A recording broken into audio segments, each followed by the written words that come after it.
Après 12 ou 13 années de succès et d'échecs en province, la troupe résolut de venir à Paris. Molière sentit qu'il avait assez façonné ses comédiens pour être reconnu comme une troupe de qualité. Et nous nous retrouvâmes bientôt à la cour du roi.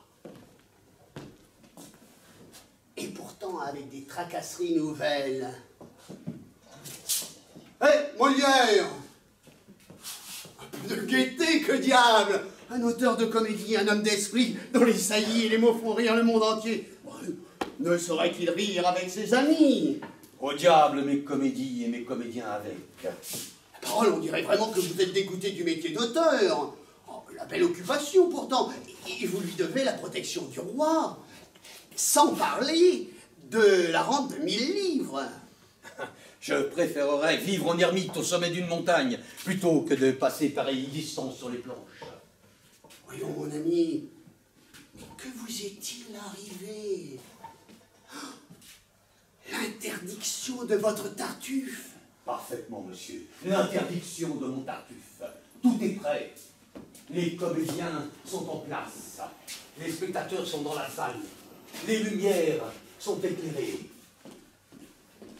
Les 3 coups vont être frappés.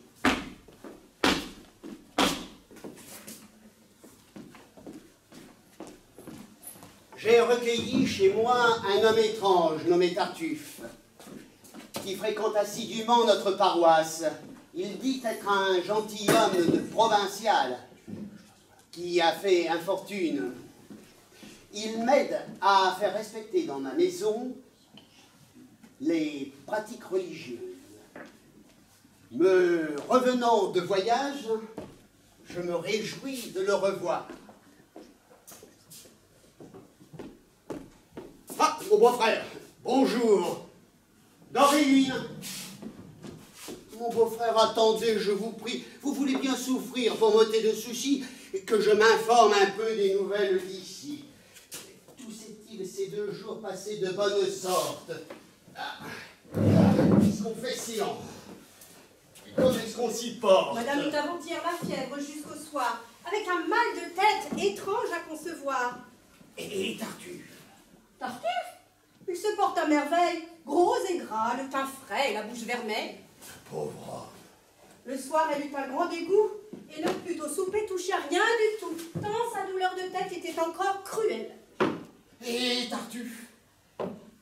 Il soupa, lui tout seul devant elle, et fort dévotement, il mangea 2 perdrix, avec une moitié de gigot en hachis.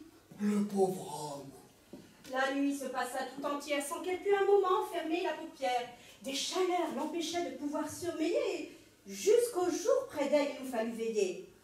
Et Tartuffe?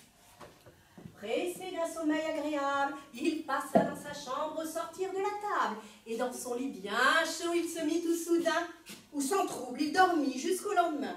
Oh, le pauvre homme. À la fin, par nos raisons gagnées, se résolut à souffrir la saignée, et le soulagement suivit tout aussitôt. Et Tartuffe? Il reprit courage comme il faut, et contre tous les maux, fortifiant son âme, pour réparer le sang qu'avait perdu madame, but